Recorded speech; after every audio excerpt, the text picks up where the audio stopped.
What's going on, everybody? Welcome back to another episode of Gaming with the Broscast, episode 155. How about that? You know, that's a good number. That's a solid number. My name is Harrison. I am joined by my brother Nick. As always, Nick, how are you?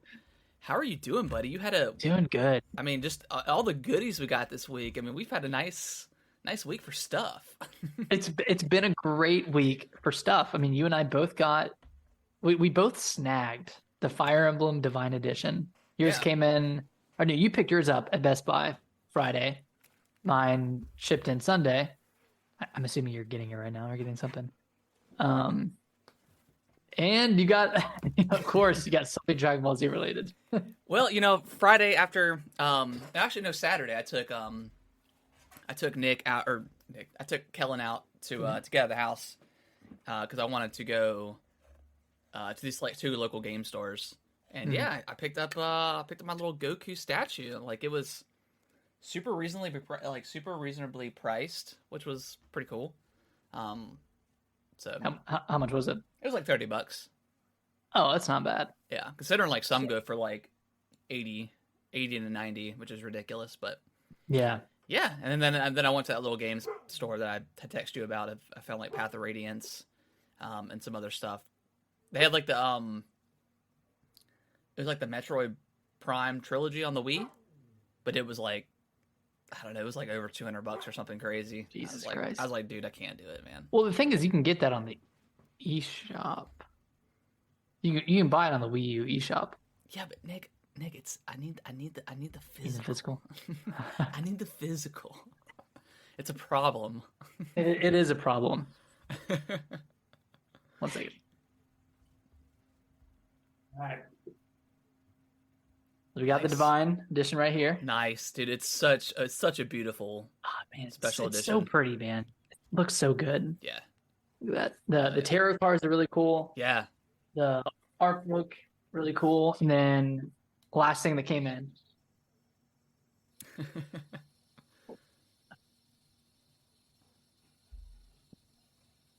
Sorry for the audio listeners. Yeah, showing off some amiibo stuff, right? Yes, we got Byleth, Nice. looking good, looking fresh, looking clean. And then we got our boy Sephiroth.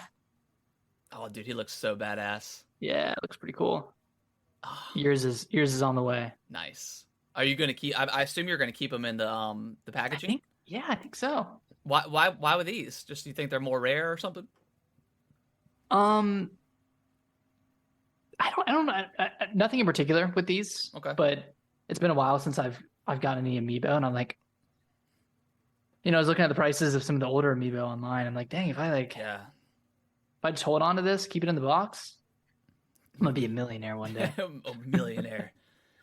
Yeah, I- condition Sephiroth, it's still in box. Yeah. Yeah. I mean, like every amiibo I've opened, but Yeah, I don't know if they announce some like Zelda amiibo, like those are super rare now. So I know. I might just keep them in the boxy box and see what happens in 20 years. In 80 years, this thing's gonna at least have a 2 times return. Yeah. So Two for times. $40. Hey, but $40 might, I don't know, might be That can buy you 4 eggs Yeah. in 10 years. or it might be $40,000. I mean, we just never know these days. I know. We could be dealing purely in amiibo Yeah, exactly. in It could 20 be- years. we It never could be know. our currency. Yeah, the cordyceps can take over, and that's Oh all my we gosh, got. yeah. I mean, you never know. We gotta watch out for those cordyceps. I heard they like to kiss you a little bit. Yeah, they're little kissy boys. But before we dive into episode 2 of The Last of Us, because I definitely want to talk about it. Oh yeah. Anything cool happened this week, or other than your goodies? Yeah, so this I guess Sunday was Lunar New Year or Chinese New Year. Okay. So Alicia's family came over to the house, saw the house for the first time, so that was really cool. And then we made like 300 egg rolls. I was wondering what that was for. I assumed it was like some sort of a special occasion. Yeah. Well, it was like super last minute too, because Yeah. we were just gonna do something with her sister on Sunday, and then her dad calls us Saturday night at 7 p.m. while we're out of dinner, and he's like, "Hey, what are you guys doing tomorrow?" Like, oh, nothing. We're just hanging out. It's like, okay, 14 crashing. people are coming over. It Nice. ended up only being 10 people, but we went out to lunch and then came back and started making egg rolls. Nice. We had a frying situation going on outside. We had a induction stove that we brought outside, so we started with that, and we're like, this is way too slow. Like we can only make about 10 at a time, and they take like 8 minutes to cook. Oh, So gosh. we inevitably set up another station on the stove inside, Okay. and we were trying to avoid it because it really does like smell up the house, and Yeah. it did to an extent. Like it's fine now, but yeah, we had a freaking operation going. That's awesome. We cranked them out. Yeah, Just they crank 'em. were delicious. But Sweet. yeah, how about you? Did you do anything? Anything fun? Not really.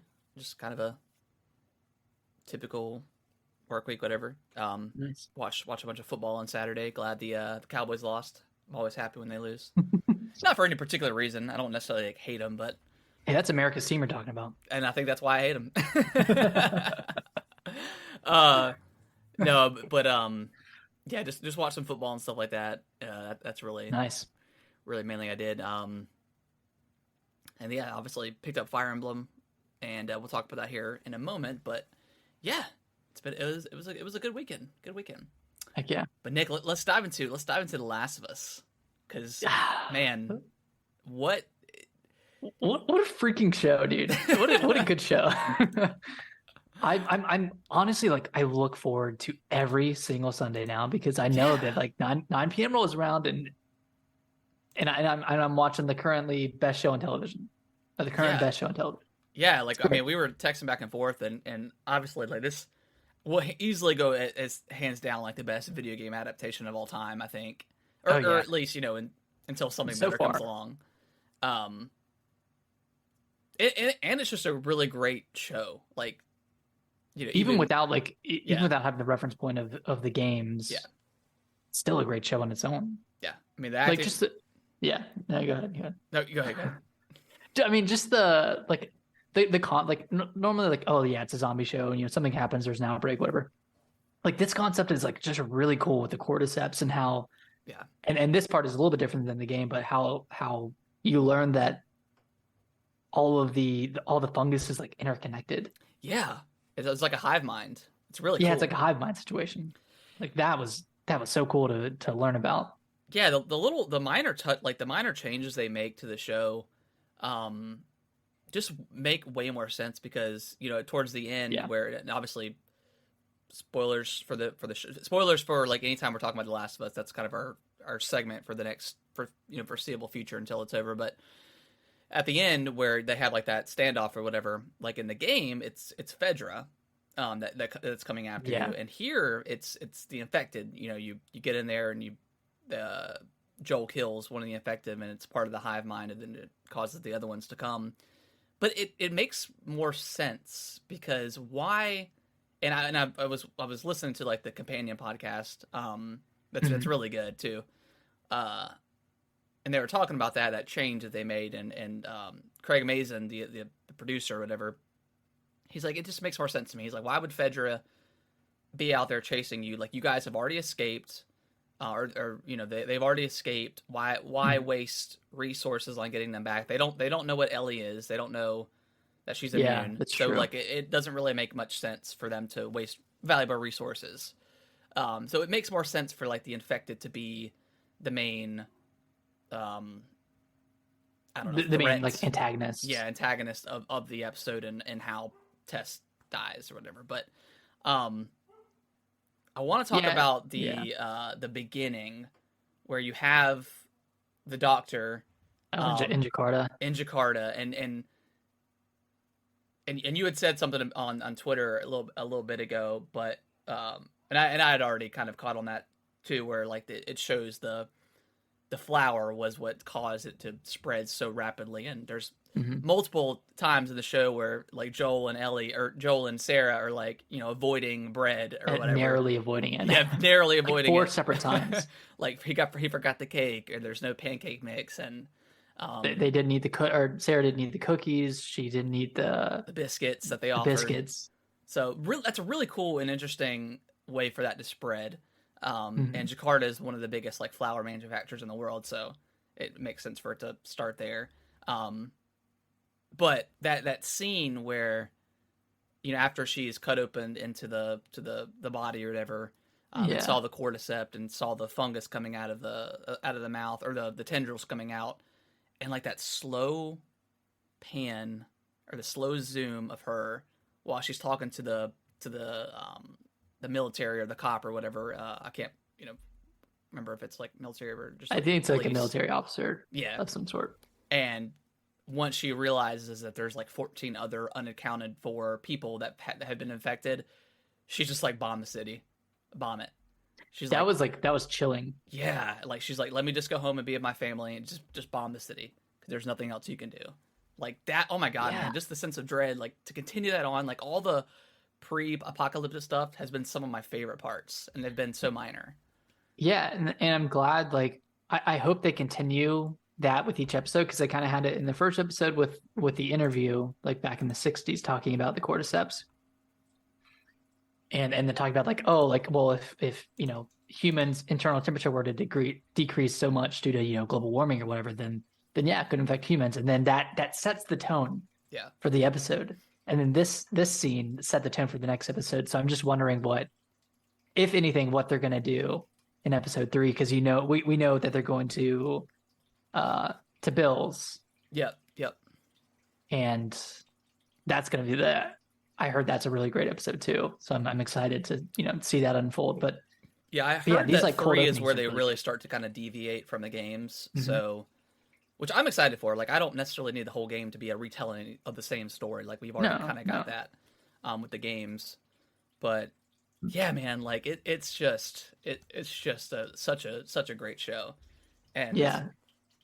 We haven't even talked about the clickers yet. exactly, like oh my gosh, dude, like ugh, That scene was like so incredibly chaotic in the most realistic way. Like yeah, Joel was not a good shot. no, He was like he wasn't getting straight headshots. It's not like the game where you can just yeah, um kind of like twitch away over there. It's like he was missing. He was shooting them in the chest. Like I thought he was gonna get.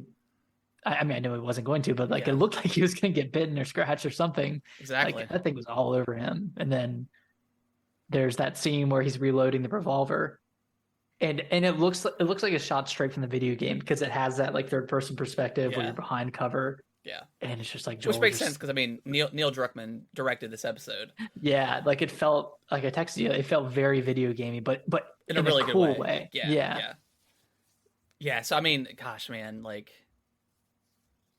just really good. The sound design for the clickers was perfect. I mean, it makes Oh sense my because gosh. they made the Probably game, pull it. so Yeah. but and just the costume design, like the practical effects and like the makeup and stuff. God, like it just looks so disturbing and creepy. Like I don't know, man. Like I think The Last of Us is probably like one of the greatest, if not the greatest, like zombie esque game made because Mhm. it just from like a monster design, like they just look so cool, and from like a plot design or whatever, it's the most realistic, I It think. makes sense. Yeah. Because I mean, Or it makes like sense the why they would Walking evolve. Dead, like they don't really ever explain why it happens. Resident Evil, it comes from like a man-made virus. That's lame. That's lame. That's stupid. But this, I mean, it makes like sense. Like the cordyceps are a real thing, and yeah, if temperatures were to get drastically higher, it's Could not happen. it's not unrealistic, and that's what I That's what's scary about it. yeah, that's what's really unsettling about this concept and the video game, and then obviously seeing it in like on the silver screen, it's even more like unsettling. So The silver screen. the silver screen. So yeah, I love it so far. Yeah, and they had a lot of like one for one shots from the game too. Yeah, Like when they were looking at the Capitol, like him when Joel and Ellie were looking at the Capitol, when they were in the hotel, yeah, and Ellie was, you know, having that little scene or doing that little scene of getting a room or whatever. yeah. I mean, you could definitely tell in like some of the spots, like you could definitely tell like where the green screen was, and and I stuff was like looking that. for it. But like the actual like set pieces that they had just looked really awesome. But Yeah, and like there has to be a green screen, oh yeah, right? of Because you course. can't have a yeah. All right, let's bomb this city and then we'll film here. Yeah, we'll murder millions.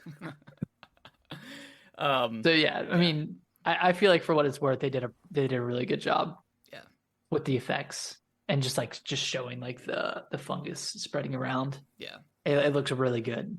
So I guess we'll end it on the final scene with Tess going out in a bigger way, a more meaningful way, I guess, in the show versus like the game. Like she, you got all these infected or whatever. Yeah, But man, we gotta talk about that kiss. that sexy kiss. I mean, man, you got everyone's hearts pounding around the country. Just just a hot kiss. That was. I know. We use this word several times, but it was very unsettling watching that happen. Yeah. Because I mean, So she okay, she can't do anything. I mean, what are you gonna do? So my question is why? Because okay, she's already infected. yeah. Which So obviously that the thing can sense it. so was the other infected just trying to speed up the process by doing that? So if you listen to like the companion and they talk about the companion podcast, they talk about it, and Craig goes into details about like, it's a fungus. Like its main goal is to Mhm. spread, and it's kind of weird. He's like they love each other, I guess. So he I don't know. The way he described it sounded kind of cheesy. My theory is whenever that happens, it was inviting it to be a part of like the hive mind. Because I Mhm. imagine not every single infected in the world is connected to the same hive mind. Otherwise, you'd have hundreds of thousands of people coming up on you at once. So I'm thinking it was Yeah. just it knew she was infected already, and whenever he put his tendrils in her mouth, it gave her getting her a part of the hive mind. That's the only theory I can think of, but you know, Mhm. Yeah. Other than it just being a really unsettling scene that they wanted to add in. yeah, I don't know. It was I was so confused because like the infected like all the other ones were running after Joel and Ellie, obviously, but that one just stopped and yeah. it's like what's up? Which after the show, you should watch my TikTok. I put it on Oh our God. page. I did a spoof of that. It's pretty funny. He's like, hey, what's up, mama? What's up, little mama? Um, but yeah, I mean, there's what 7? I think there's 9 episodes total, right? Yes, So, seven to go. 7 to go. Yeah, I'm just like you said. Sundays are way more exciting now. I know. Just to look, a great way to like cap off the weekend is with The Last of Us. So great show, great show. Yeah. Fantastic. Oh, All right. So obviously the big game this week was Fire Emblem Engage. I briefly do want to talk about. I booted up the Callisto Protocol. They added New Game Plus to the game, how is it? which I'll just it's in our news segment, so I'll just talk about it here. So they had a bunch of like minor fixes and stuff. And New Game Plus. I Mhm. haven't gotten far enough to where you get a gun yet, and you get to go into the machine to upgrade your stuff. So I haven't even touched that stuff yet.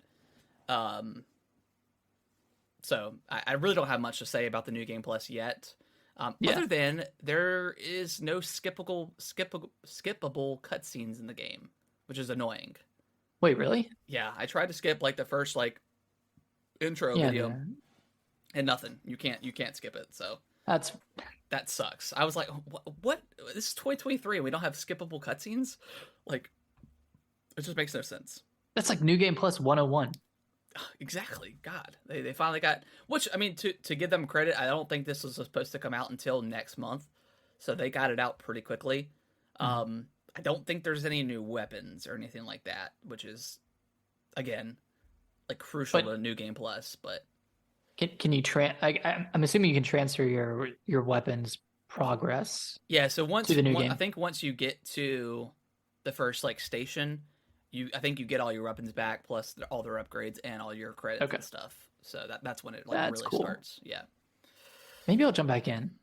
Yeah, and I want to play it again, like with the improved mobility and faster reloading and stuff like that, just to give it a second chance, because I feel like it's a good game underneath some bad choices in design. Yeah, I really liked it. Like that's the thing is like I really liked the game, but there are just a few moments in the back half of the game that were extremely frustrating. Yeah, And it soured a lot of the experience. But yeah, man, that first half, it was awesome. It was they great. nailed it. Yeah. So yeah, so I'm probably gonna play through that some more. Especially, I mean, there's not really that much coming out here. I mean, we've got We got Dead Space. Fire. Well, oh shit, I totally forgot about Dead Space. That's that's our topic. Yeah, we got Dead Space. So yeah, I'll probably set that aside. But I probably won't then. I probably will not pick that back up. But no, I'll probably play through it again sometime in like February when there's not a ton out. So, but Nick, Fire Emblem. Oh my gosh. How far are you in the game? I just beat chapter 9. Okay, I'm through chapter 5. Chapter 5. Okay, so you just did the castle Yes. level, right? So I'm having a little bit of trouble, and I haven't played a Fire Emblem game in a long time. All right. So I'm on hard mode, and I'm Okay. on classic. So there's permadeath. Yeah. And I think the second or third chapter, I can't remember his name, but the stewards that you get that are with Fran and the one that's got like the fireball ability, whatever. yeah, the mage. He died, but in his wording he said I'm going to retreat and I'll be back later or something like that, or maybe he said I'm not cut out to be a steward of the dragon or something like that. And I haven't seen him since, so I don't know if he actually died. Well, he's not coming back. But there's also been times where like other characters have like died and they've retreated and they said they're not or they didn't come back that round, but they came back after.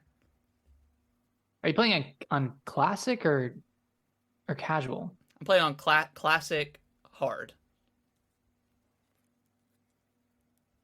And you can use like the divine pulse thing to rewind a turn.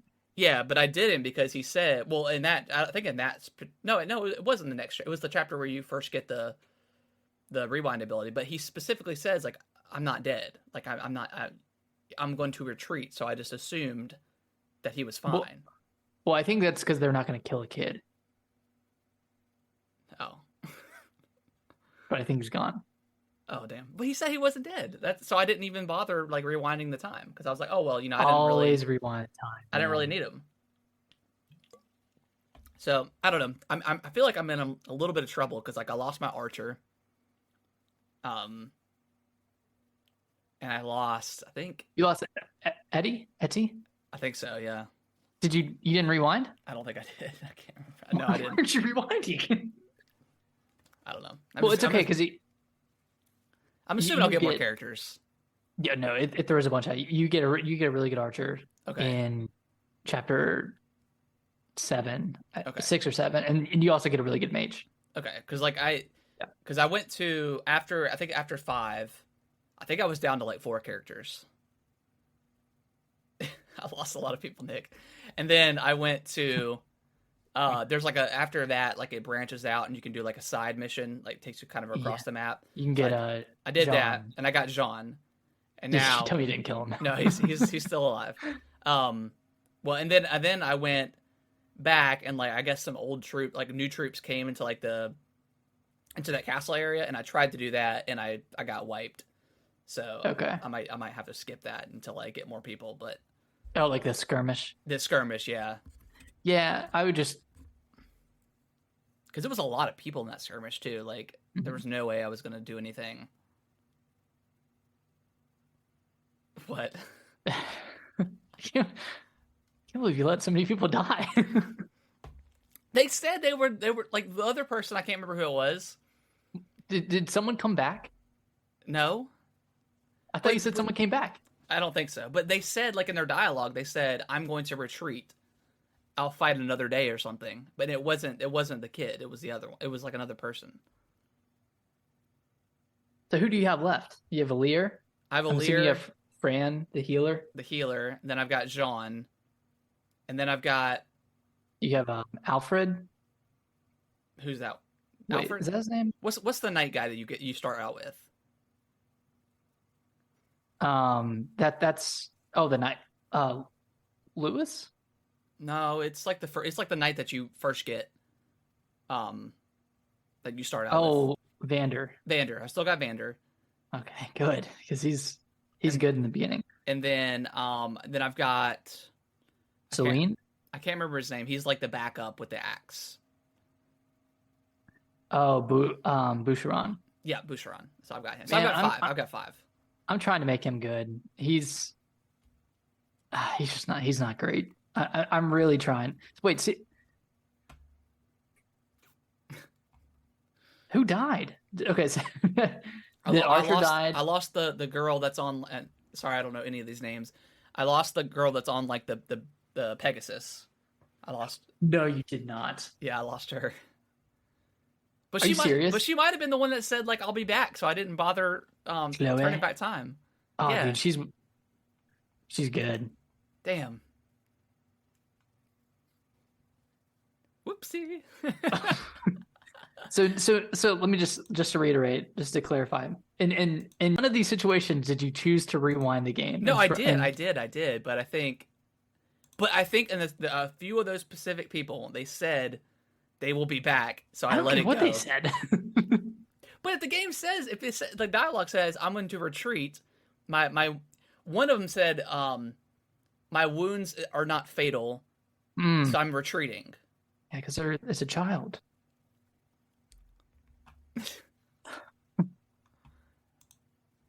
Damn. Well, I figured like I could go talk to them, or they'll be like in their like, I don't know, and like in the Somniel. Yeah, something like that, and I could talk to them and get them back.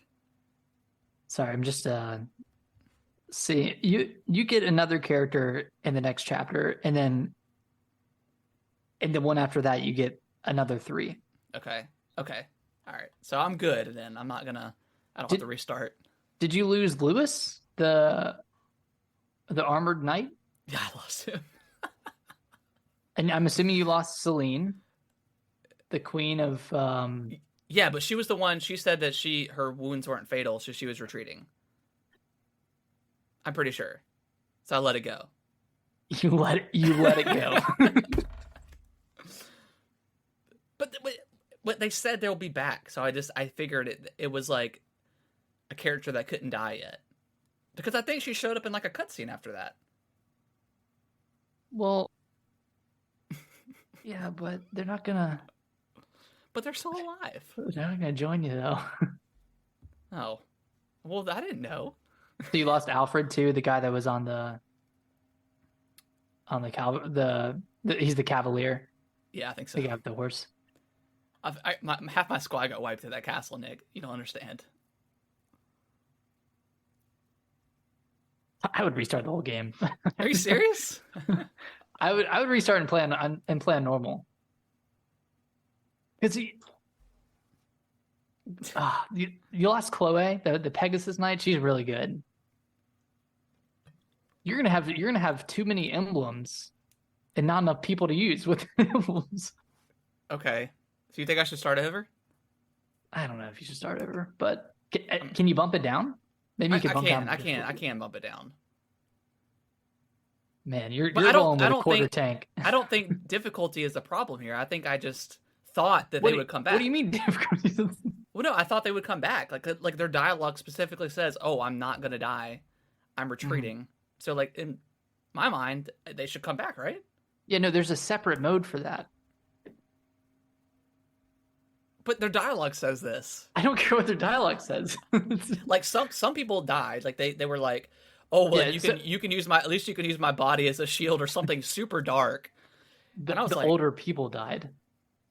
Yeah, but like the queen, I know, but the queen said she didn't have a fatal wound and she would be back. Yeah, because she's like 14. Well, I mean, we're not going to talk about that. Should we? Because my God. I guess it's a safe space here. If you go on Twitter, it's keyboard warriors will destroy you. I felt like I was crazy. Like I was like, I felt like I was being gaslit. talking to a bunch of, I don't even know what to call, like, I don't even know what to call them. Because I went to their profiles and all of them had scantily clad 12-year-old anime girls. And I was like, okay, these obviously look like they are 12 years old. Yeah. Whether or not you age them up in your mind and they're 30. Let's switch over and briefly tell that story because I think it's just funny. Okay. All right, we'll be right back. All right, so just to briefly tell this story, because I have to get it off my chest.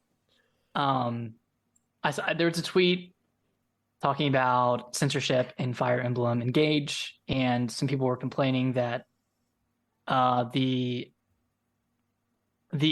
S support for a couple of the characters, particularly Anna and another character, were censored. And it's because Anna's 12. Yeah. In the game. She's very young, but in the Japanese version, you can like marry her or you can start dating her. And granted, whatever, Aaliyah is 17. So, it's fine, right? It's fine. He's 1,017 years old. 1,017. So I like retweeted it or whatever, or quote tweeted it. Said like, hey, maybe it's a good thing that you can't date a 12-year-old in this game. Even if Aaliyah is, only 17 years old, some people like to insert themselves into an avatar in a game so they can, date, I don't know, date 12-year-olds. So I said that, and I proceeded to get just bombarded by... People got mad, man. Like, people got really mad. A lot of people with like anime profile pictures, not that I'm trying to generalize, but like, there was a certain community coming after me. Yeah. And I went to a lot of their profiles just to see like what they were all about. And a lot of it was talking about censorship in various games, talking about why their characters can't date underage characters in certain games. And then some of them were like even kind of defending pedophilia in saying that, well, there's nothing illegal about doing anything in a game, or there's nothing illegal about drawing art or anything like that. Even someone made the comparison. They're like, well, if you play Call of Duty and you shoot somebody in the game, is that murder in real life? It's like, dude, that's the fact that you're even trying to compare that is totally unnecessary and not related at all. Like, I get what you're trying to say, but you're just kind of making yourself look like a kind of a horrible person, And yeah, I mean, in the Japanese culture, it's different. It is different over there, so it's hard to have that conversation. But and you could say the same thing about like Twilight and all those other shows. You have a 1,000-year-old vampire who can't not date a 17-year-old, like a 16-year-old. Like it's everywhere, and but at the same time, it's like. But these people look like they're like 10 years old, so it's, I don't know. Yeah. And when I'm like scrolling through the profiles and seeing a lot of like obviously sexualized art of these characters that like in context are underage, out of context, very underage. Yeah. So like, I'm just getting bombarded. People are calling me crazy. They're calling me a tourist to the Fire Emblem franchise. And I'm like, dude, I've been a fan of this game since 2003 or 2004, whatever. And also, why is that the most important part of the game to you? Yeah, that's the hill that you want to die on. Like, that's what you choose over like. I would say that else. You're not a Fire Emblem fan if you just want to date, if you just want to do the dating simulator stuff. Yeah. Go play a dating simulator. Yeah, it's weird. And I know people like you said, I mean, I read through all that stuff and I was just like, this is a lot to get mad about over the internet when it's a weird, like, it shouldn't even be a touchy subject. It should not. It really shouldn't. And for, hey, maybe we should have that kind of stuff censored everywhere, but it's not going to be censored everywhere. But I don't know. Yeah, it's weird. Yeah. And so I felt like an asshole. No. So I deleted my tweets. Whatever. Yeah. So it was one of my tweets was getting a little bit too much traction, and I was starting to get. I got one DM, and I was like, all right. Oh, someone DM'd our account. Yeah, they're like, what it like.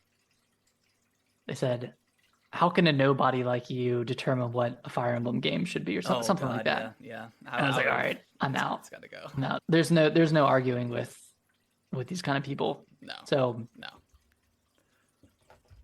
Yeah. Listen, there's nothing wrong with dating characters in games. There's nothing wrong with matching characters up with in games, all that stuff. But when you're taking it as far as getting irate about censorship, especially when it comes to minors in games, even though it's not real, whatever, it's fiction, which is what a lot of people said, oh, it's fiction, whatever. But yeah, but come on, it's still a precedent. It's still a precedent. Yeah, and if you're getting your rocks off over some underage anime stuff, like, that's not going to generalize here, but what's the next step after that? Real life. So I don't know. It's weird. It's weird. Yeah. But Fire Emblem, really great. Fire Emblem's great. Loving it. I think Nick, you've got me, man. You've got me feeling some type of way right now, because I feel like I should just restart, because I'm like 6 hours in. So I feel like I should maybe leave permadeath on, but switch the difficulty down to like normal. Yeah. And go from there. You're going in with the skeleton crew. So. I'm rocking 5 when I should have like 15, 10 at least. Something like that. Yeah. I don't know. I'll make that decision. I'll figure it out. Yeah, because I think a lot of good characters. you lost a lot of good men and women out there. I'll tell you that much. All right, I might restart it back on hard and just see what I can do. Yeah.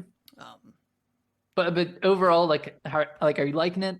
I'm enjoying it? I got that nostalgia that I felt back in the original games, and the fact that Lynn's in the game, didn't know that at all. Yeah. So that's awesome. So super excited. Yeah, I think I might restart. I think I might. And you can skip the cutscenes now, so it'll be a little bit quicker. That is true. Yeah. Yeah, I think I'll do that. Yeah, because you could skip that. You could definitely skip cutscenes. Yeah. Callisto, come on, figure it out. Yeah, it's really good. I mean, Nick, as far as you are, yeah, I'm absolutely loving it. The combat and the maps are all amazing. I'm so glad they brought the weapon triangle back, because it's fun. It really it adds so much strategy. Like the chapter I played today, it kind of forces your units to split off, and you can see that there are a bunch of axe users up here, a bunch of lance users up here. So I kind of split accordingly, and then there's a point where you defeat all those enemies, and then you see the next line of enemies, and it's kind of swapped. Yeah. So then you're like, all right, I got to funnel all of my guys over here and funnel my guys up here, and kind of do a little switcheroo. Yeah. So I can get the weapon advantages, because the breaking someone's defense that can really screw somebody over. It can really screw your characters over. I'm sure that's how a lot of your characters died, is when their defenses got broken and then they just got ganged up on. It's really impactful, but so is the actual engage mechanic. Yeah, it's super cool. Using those, it really buffs your character, but it's not OP like how I thought it was going to be. It's not really overpowered. It just kind of gives you a boost when you need it. Are you still using, right now? I still have, I've only gotten, I think, 3 or 4 Emblem characters, but I still have Marth as my main guy for Alir, and then I have, oh gosh, what's the second one you get? I have that one for Vander. Sigurd, yeah. I was going for Vander.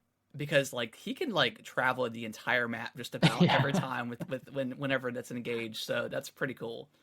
Yeah, and then the one I got, again, I'm horrible with names, but you get the warp ability, and you can warp. Oh, with Celica. Yeah, so that's super cool. Yeah, that's a good one. That's a good one for a mage. Yeah. So they add. There's so many different combinations and strategies you can do. So I got to restart, man. I can't go into. I just don't. I don't want you to lose out on a lot of these really good characters. Yeah. That are in the beginning of the game. Because like the Pegasus Knight, Chloe, she's really good. She's really good with Sigurd Yeah. because she can just travel the map, Yeah. and she's not limited like Vander is. Okay. You can just fly over terrain. Yeah, I mean, like you said, I can skip the cutscenes, so it'll be pretty easy to roll through. Yeah. Is there more than one file that you can have? Yeah. Okay, no, I'll do Yeah. that. Yeah. I'll restart it, and then if I don't know, I could probably fly through it pretty quickly. But Nice. yeah, I'm loving it so far. I've thoroughly missed Fire Emblem, and I'm glad Nice. this is the one that I'm I'm getting glad back it is into. too. Because I think Three Houses would have just been too much with all the dating sim stuff and relationship stuff. Which, Yeah, that's what I'm realizing is like I'm still going back to the Somniel yeah, after every battle, but it's really just to do the arena because you can do three rounds of the arena and you can get some XP yeah, for some of your characters, and then I would just do like support conversations and buy items and a few other things, but I'm not spending like 30 to 45 minutes there like I would at Garrick Mock in yeah. Three Houses. Like you spend so much time there doing the classes and the lessons and talking to everybody. So Okay. it's a lot more streamlined, and I'm excited to play through the game again because I already have like a bench of characters that I want to play, but just aren't up to snuff. Okay. And it's hard to level your characters outside of the main chapters because the skirmishes I feel like are a little bit harder. Like the characters are a little bit higher level, so it's hard to like level up your lower level characters unless you're just doing it in the main chapters. Yeah. But I haven't played a ton of like paralogs or skirmishes yet. So Okay. Cool. Yeah, I'm super excited to continue on with it because it's yeah, it's truly awesome. All right, well we'll briefly talk about our topic of the week here is just Dead Space hype. I mean, we got that coming out Friday.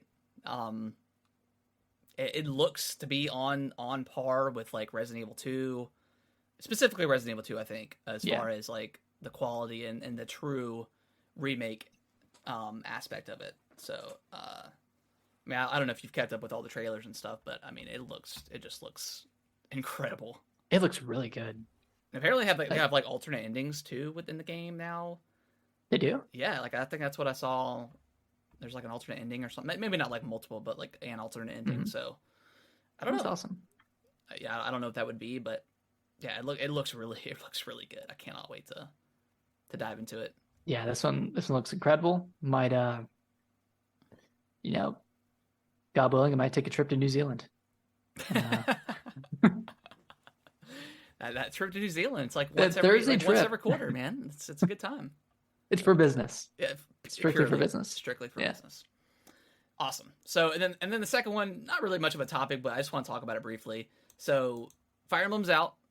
That was kind of like the last like big game. I know we got Kirby coming out next month, and then we've got Bayonetta coming out in March. But I mean, I wouldn't really consider. I mean, one's a remake and one's a kind of an offshoot of one's not a huge seller, niche game. Yeah. So directs. Do you think? I mean, do you think Zelda gets its own direct, Nick, or do you think it's going to be part of like a general direct?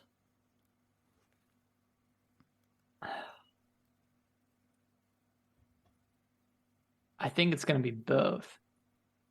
Like maybe like there's going to be a general direct with like 20 minutes of like Tears of the Kingdom stuff, and then maybe like an announcement for a direct.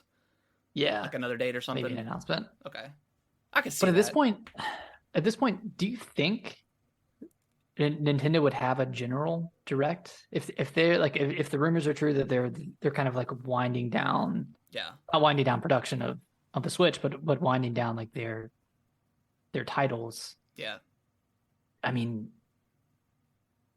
do you think they'd have enough to put in a direct, or do they just get everyone really hyped with a 20 to 30 minute Tears of the Kingdom direct?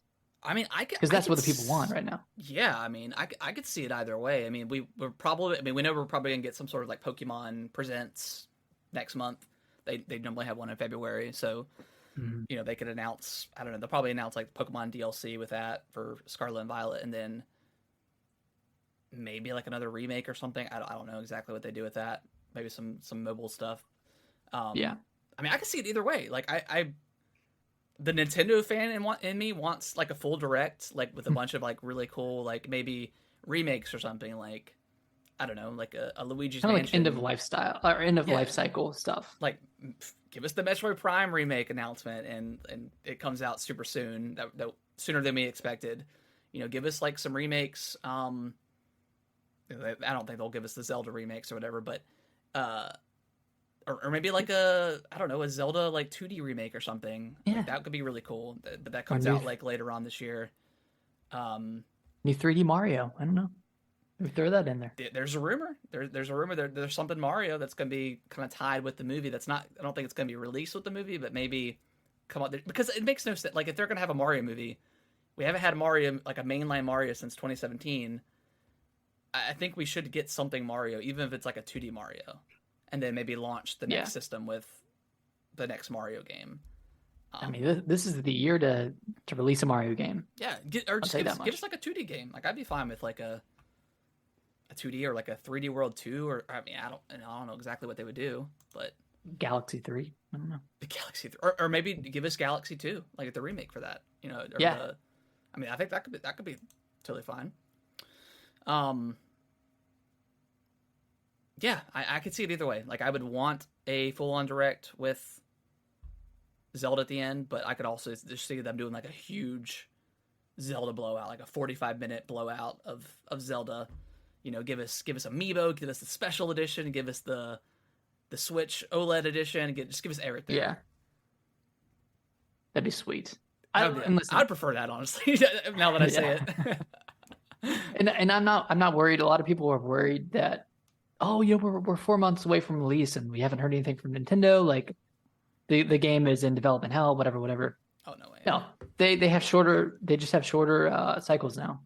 Yeah, COVID changed a lot. Yeah, and Zelda doesn't need a large marketing cycle. Like once they show us, once they give us the direct, like I think we're just going to be getting, you know, trailers every few weeks or whatever, like content drip. Yeah, like content drip, Twitter drops, YouTube drops, whatever you want to say. I'm just ready, man. I'm just ready. I'm ready. Yeah. I'm ready for more Tears of the Kingdom time. stuff. It is time. Like I think I'd be fine if they didn't have a general direct. You know, like obviously there's stuff we want, like Metroid Prime Trilogy, Metroid Prime 4. You know, those Zelda remakes would be nice to have those on the Switch. But you know, like if we don't get that stuff, that's fine. Yeah. Because we got Tears of the Kingdom this year, baby. Exactly. That's all we need. In 4 months. 4 months. Less than 4 months. All right, Nick, I'm going to go say goodnight to Kellen, and then we'll dive into the news. Sounds good. All right, so diving into the news, first up, and just kind of a really bummer week for a lot of the game industry. I know. So many layoffs and stuff, but to start it off, Marvel's Avengers is going to be delisted in September. It's going to be removed from sale. I think it's September 30th. You can still play the single player content and all that stuff, but it's no longer going to be sold, and I don't think anybody didn't see that coming. I mean, yeah. Well, I don't know why they would completely take it off the shelves. You know, like why? I mean, maybe because it costs money to have those servers running, and they just don't want more people into that ecosystem. I don't know. It's a weird one, and I mean, maybe that's another conversation to have another day. But these live service games that should just be single player. I mean, it's killing the. I think it's just killing the game industry right now. Like there was those leaks of the Suicide Squad game that has like a battle pass in it. Like it's just and that's a single player game. Yeah, it's not. Well, I think it's co-op, but it's not like this style of co-op or whatever. It's just not needed. No, we're kind of. I feel like we're kind of exiting the era of like these kinds of live service games. Like you still have your Call of Duty and Fortnite, all that stuff, but I mean you're not going to have the co-op games like this. I think live service. Yeah, I mean, like, I mean, at this point, would you consider like Call of Duty and Fortnite live service, or just multiplayer that they just keep adding on to? Because I feel like Destiny is like definitely a live service game, and I think that's what people are. I mean, ever since Destiny came out and did so well for the longest time, I think that's what companies have been trying to chase, and nobody. I don't think anybody ever really gets it. I'm not saying that Destiny is like the greatest thing. I don't really enjoy it, but I don't think anybody's ever really nailed it like quite like Destiny has. Yeah. And I would say even Destiny is a little bit different than Call of Duty or Fortnite, because Yeah, like of course. Call of Duty and Fortnite, those are just multiplayer games that Yeah. that people want to play regardless, but they like having new content with stuff like with stuff like Avengers, like they're adding new content to continuously try to bring people in Yeah. and keep them there. Like people would still play Call of Duty and Fortnite if they slowed down their content feed. Yeah. I mean, because they're mainly playing like that battle, like you know the battle royale mode. So I mean, Yeah, that's like you're playing against other people. It's competitive. Whereas with Avengers, like what incentive do you have to play through the game again with with people? Yeah. Other than you like the gameplay. Yeah, and the gameplay was not that great. I mean, it was so samey. You fought the same enemies over and over again. Like I think the cooldowns were too long for most of this stuff. It just wasn't a great designed game. I mean, the story was decent, but everything else about it was crummy. And I liked it up until the point where until they embedded like the multiplayer stuff into it, and you had to go into like a match almost, but you had to go in by yourself. Like it was That's just when too I fell much. off. Yeah, that's exactly when I fell off. It was too much. Like I did not like that stuff at all. And it doesn't force you to do it. Like you don't have to pair up with somebody, but you have to go through those extra steps to get into a map and a match, and it's confusing. I don't know, but yeah. Next up to start talking about these layoffs, a bunch of GameSpot and Giant Bomb crew got laid off, which is a bummer because I mean I'm not really super like familiar with like GameSpot people, but like Giant Bomb I've listened to them for years, 10, 15 years. Like it's been a long time since I started listening to them. And granted, a lot of that crew's changed. Like Jeff Gershman's out, Brad and others that left. Vinny and what's the other Nextlander guy? I can't remember his name, but Ben Pack is out too. I mean, yeah. So I mean, a lot of those main Giant Bomb people have left over the last year or so. Maybe they knew something that others didn't, and just that corporate, that entity that just doesn't care, and they just want to consolidate as much as they can. So yeah, it's a super bummer. It sucks when it's people you follow on Twitter too. You're following them for their content and their opinions and all that stuff, and then you see a tweet and it's like, oh my god, I got laid off, and then reality sets in of like, hey, like this could be a dream job working in gaming, like working in games media, but the reality of it is it's just as cutthroat as anything else. Like, yeah. I mean, you have a year that we had some good games that came out, but we didn't have a ton of games with all the delays and stuff. So, these websites weren't getting a lot of ad revenue. I mean, there's probably some other, some other factors into why they laid these people off. But, and then also like COVID, like companies, and we'll talk about Microsoft here in a second, but companies I think they're just overhired. They had just hired so many people, while people were working from home. And I just think they got too ambitious with their projects and their plans. And, eventually that stuff starts to, the loans that they got, like the bailouts that they got from the government, like that stuff started to dry up. And then all of a sudden, you've got so many more employees than what you started with, but you're not really making any extra revenue. So you've got to let people go. And that's just the reality. And you're seeing other companies doing it. Yeah. And surviving. Yeah. Exactly. I mean, like we'll go into Microsoft. I mean, they just announced that they laid off 10,000 employees employees in like in all their divisions, the Coalition, 343, I'm sure some others. So yeah, I mean that's a lot of employees. I think Microsoft has like 200,000 plus employees, so not a ton in the grand scheme of like what their workforce is, but still that's 10,000 jobs that and it seems like they're getting a decent severance package for Microsoft. Like they're getting health insurance for like I think 6 months or something. So Yeah. I think it's For what it's worth. for what it's worth. Like at least it's good. something, but It's just kind of it's kind of like heavy-handed when you think about the acquisition, the Activision I was thinking about that acquisition. too. It's like I mean, think about how many employees they're gonna absorb when that comes in. Like, Yeah, I bet they're scared too. And you have the funds for $70 billion to buy all the all the studios or the big company, but you can't pay people. But I mean that's just the sad reality of these mega corporations. So right, is that they don't bat an eye.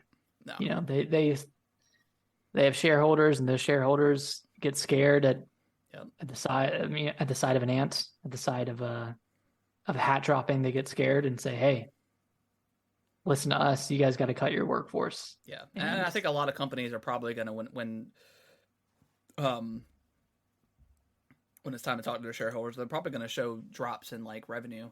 And that's when they'll say, "Hey, we did have a worse, a bad year, but we cut 10,000 employees, so we're thinking Trying to about soften it." Yeah, so yeah, just one of those sad realities of all industries. I mean, it's not just the gaming industry that does this type of stuff. It's everything. So yeah, everywhere. And then on top of that, Joseph Staten is leaving 343. He was the head of 343. He's moving on to another Microsoft position. I'm not quite sure.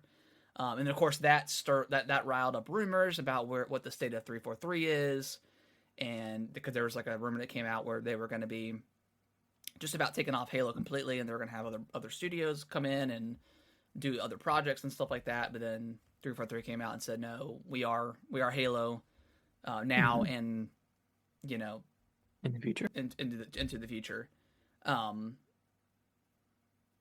But it's not super reassuring. Yeah, it's not. And when they were to come out, when Halo Infinite was first announced, it was supposed to be like a 10-year, like Destiny style game where they were just going to keep adding on to Halo Infinite, whether it was campaign stuff and multiplayer stuff. And a report came out and said that there was never any Halo campaign DLC in the works, and it was all multiplayer, which that doesn't sit right with me, because I think that's if you have a 10-year plan, none of it's.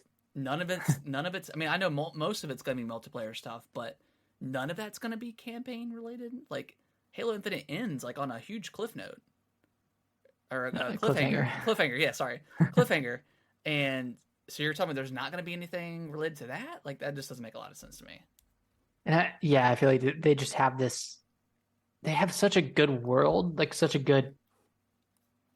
really good game. Like they just need to add more to it, Yeah, and not that the game amazing. was lacking anything, but like they could add a lot to it. Yeah, and it would be even better. But yeah, I mean that is open not world they had was incredible. Like I thought it was an amazing open world, and I like the campaign for what it's worth, and was looking forward to more stuff. So I mean, hopefully we do. Hopefully these reports are wrong, and we'll get some stuff, in the future. I mean, I know we've got season 3 coming on in March, so we're getting there. I feel like Halo is getting into a good spot, but with all these things coming out about especially with all the layoffs and stuff like that, it's not very reassuring. But we'll see. And then we've got the developer direct coming out on Wednesday. Yep. So all the executives are saying, hey, keep your expectations in check, because it's just going to be these 4 things that we mentioned.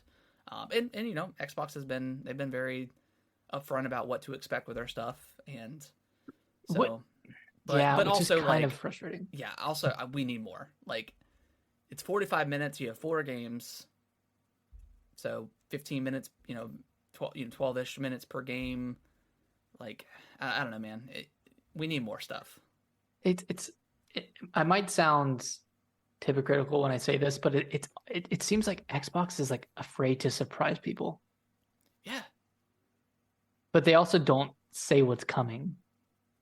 They like keep their cards close to their chest, but they're not willing to surprise people And I in think an exciting way. that's what people want. That's what people want out of all the stuff, like the directs and the The state of plays. state of Like play. we obviously want to know what's coming in the near future and we want to see those games, but we also want to be like, and I What? think Like this is coming out? Like I think there is a problem in the game industry where, Tears of the Kingdom, you announced the game in 2019 and here we are in 23 and we haven't seen anything since. So it's like I get where you don't want to announce something too soon, Metroid Prime, stuff like that, but also they've already done that. Give us a little Xbox is tease. already like they have You don't have to give us a like date. a dozen games that they've announced years ago that we haven't seen since. Yeah, just give us a little tease.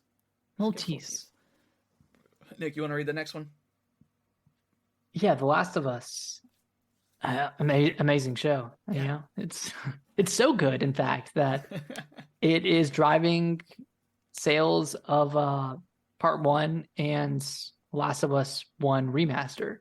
Yeah. They're skyrocketing. They're like 300% Yeah, it's crazy. increased week over week, which is really good for Part 1 because that game it came out fairly recently.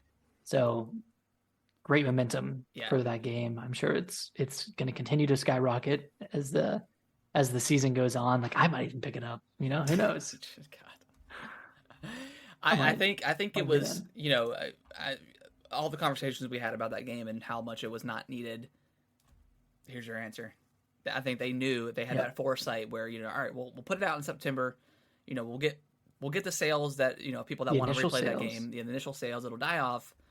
But this show, we know it's so good that people are gonna want to play it. So, yeah, and they're bringing it to PC, and it's coming to in PC. March. So it's genius. It's genius. I'll give them credit for that. I doubted it at the time. I really did. I was like, why are they doing a Part 1? Why are they doing unnecessary? But I mean, it's fine.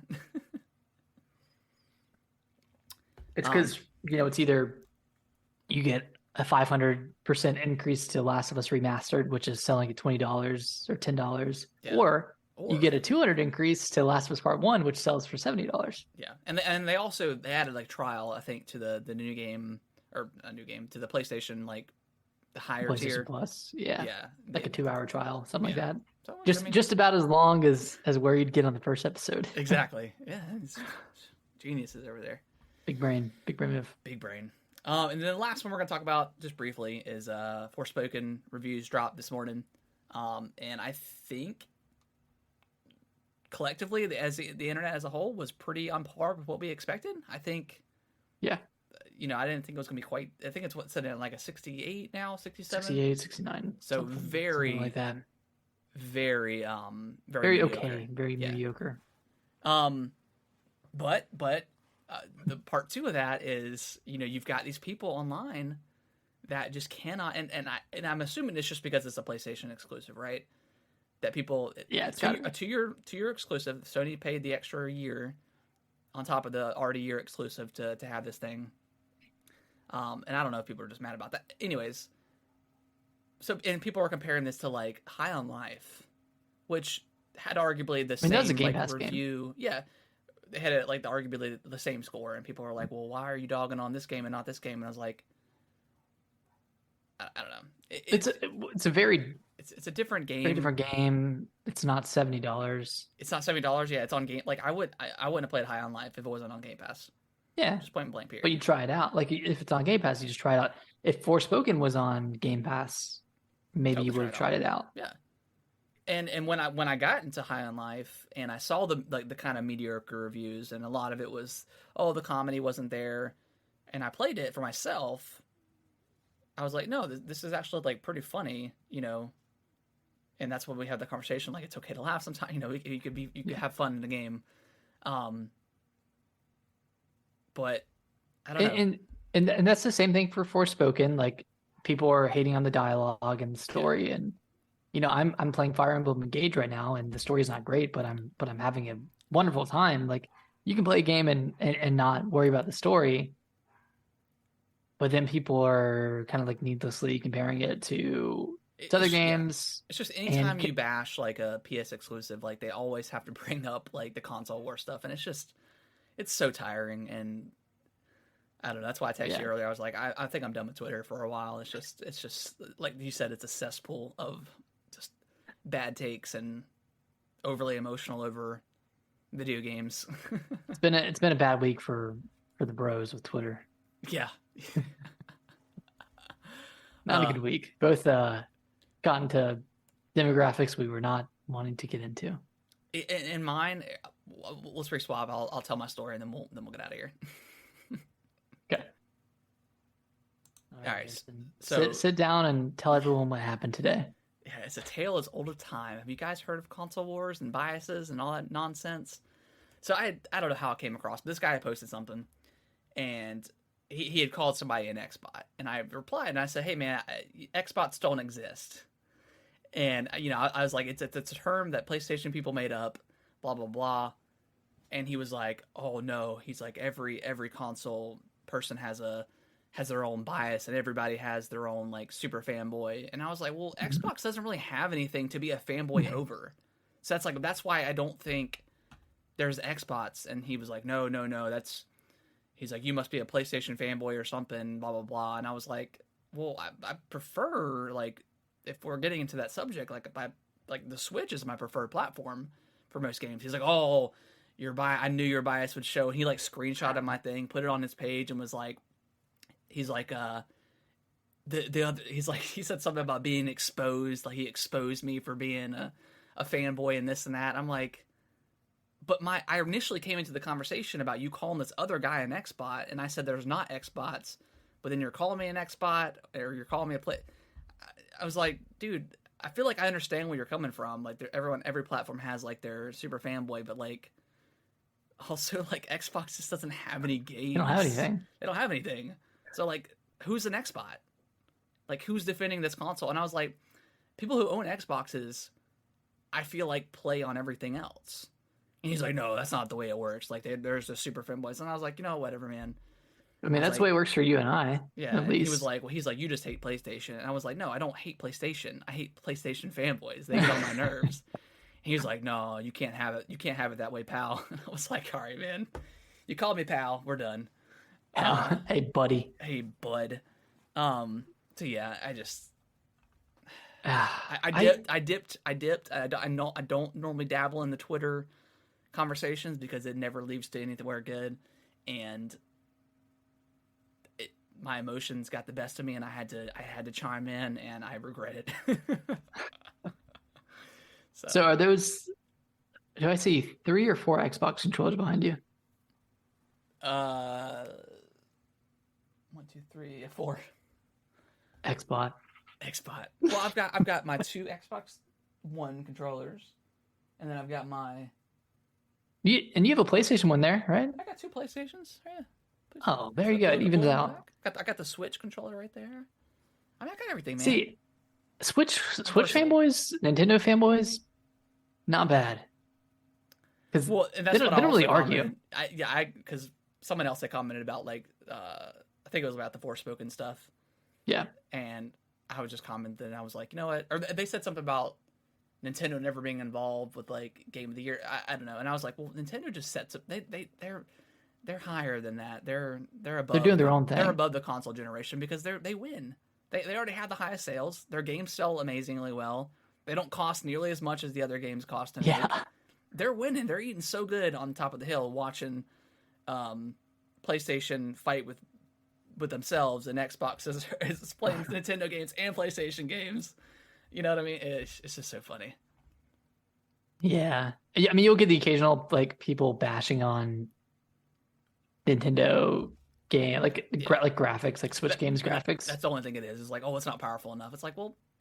And that's mostly PlayStation fanboys saying that. Yeah, it's like, okay, that's fine. I'll play my Zelda and I'll play my Mario, and then guess what? I'm gonna go play God of War as well because I like that game and I like it's Spider-Man. It's like I'll play everything. Like I'm a versatile gamer. Like I can play all those things. Like I'm not secluded to one lonely platform. and that's such a weird hill to die on. Yeah, like I don't understand. yeah, I'll always end those conversations where you will die for this company, and this company does not care about you at all. And you know, they care about your money, but they don't care about anything else. Yeah, You know? I'm sure they're happy you're buying Forspoken, Yeah, but man, just like I don't understand. Like I don't why we gotta fight? yeah. Why people gotta fight? You know, just enjoy the other platforms, enjoy the other games. I No mean, need yeah, no need to fight over Forspoken Frontiers. It's okay. Just Forspoken. It really does look like Sonic oh yeah, Frontiers. I had I posted something on TikTok a couple weeks ago about it, and some guy commented. He was like, he like a whole paragraph on our TikTok about it doesn't look like Front Sonic, and I was like, I just replied, I was like, lol, like I'm not gonna sit here and argue about it when it kind of does, but whatever. Like it's weirdly defensive about a brand new IP that's a 2 year That they haven't played. that they have not. That's the whole thing. It's like, you know, we could have a conversation about High on Life because we've played it and it's been Yeah. out for a while. But Forspoken, like nobody's played it except for the media, and they're giving it bad reviews, and everyone's just trolling you guys, and you guys are taking the bait and getting so mad about it. Ugh, internet man. Everyone just go play Fire Emblem instead. Yeah, It's a good middle ground. yeah. Fire Emblem, and then Dead Space comes out next week. I mean, it's a good time. But we gotta argue, man. They gotta bring it up. God, I can't wait for Tears of the Kingdom to come out and for people to bash the graphics or something, frame rate. I don't know. I know, because here's what's gonna happen. Tears of the Kingdom's gonna come out. It's gonna be amazing, and then as soon as it comes out, they're gonna start. All the PlayStation people are gonna talk about Spider-Man being Game of the Year, and then it's gonna be the whole Elden Ring, God of War situation again. I'm sorry, but there's no shot Spider-Man 2 is going to win. I'm not even going to say it. I don't want to make anyone mad. But I texted you earlier. I was like, Forspoken's gonna somehow show up on the Game of the Year list. best new IP. Yeah. Best new IP from an existing studio. Oh God! All right. New category. Don't add us on Twitter. We will not respond. I'm sorry. I'm sorry if we made anybody mad. I'll respond. But I'll respond. Oh, it's the endless cycle. Yeah. Oh well. All right. Well, that is going to wrap up the show. Just to go enjoy Fire Emblem, man. It's so good. Yeah, go enjoy it. Don't let anyone die though. Don't be like me. Hit that rewind function. Yeah. Well, I think I didn't use it in the very beginning because I thought it was like super limited, but it's like you could actually get like a really good amount of uses out of it. 10 uses. I used like 7 in one chapter. Yeah, I think chapter 3 is where it got me. Like when you get to that first like town. Oh, the town. Yeah. That was hard. Yeah, because you have you have those. I think you have Chloe. Yeah. Texas Night like over kind of by herself. They're like wedged in between her and like, Lewis. Yeah. I That's gotta hard. restart. I gotta restart. I can't let these characters die. But yeah, appreciate everyone that's listening. Yeah, go play Fire Emblem. Go watch The Last of Us. Get caught up on that. It's a fantastic show. It's probably gonna win Emmys and stuff. But yeah. Sorry if we made anyone mad this episode. Sorry if there's any Fire Emblem waifu chasers or any Forspoken purists or whatever you want to Forspoken fanboys. Yeah, sorry. It's been a rough week for the game industry. So we got to add fuel to the fire. Yeah. So, but Nick, where can they go follow us and yell at us? I don't know. I don't know if I want to say. If you want to join the hellscape, you can go on twitter.com. We are at Gaming WT Bros. We're just getting into hot water constantly this week, so you can follow us there. If you want to email us, you can email us at gamingwiththebros@yahoo.com. Yeah. And if you want to find us on Instagram and TikTok, it is at gamingwiththebroscast. Yeah. Also, links in the description below. Yeah. If you want to, all that good stuff. Yeah, I'm starting to expand the TikTok content to little skits and stuff like that. So yeah, I look forward to that. Everyone go watch my my Last of Us skit. I thought it was pretty funny. So did Alicia watch it with you, the second episode? Yeah, she did. Okay, cool. It ended, and she's like, "It's over." Well, I told Brittany, my wife, that I was like, it's not an hour and a half this time. It's like a normal, A normal episode. episode. She's like, I felt like the other one was a little bit long, and it's like, yeah, it's just it was just the pilot. So, but all right, guys. Well, we will see y'all next week with some Dead Space talk. Dead Space, Last of Us, episode 3. Yeah, heck yeah. Bye bye.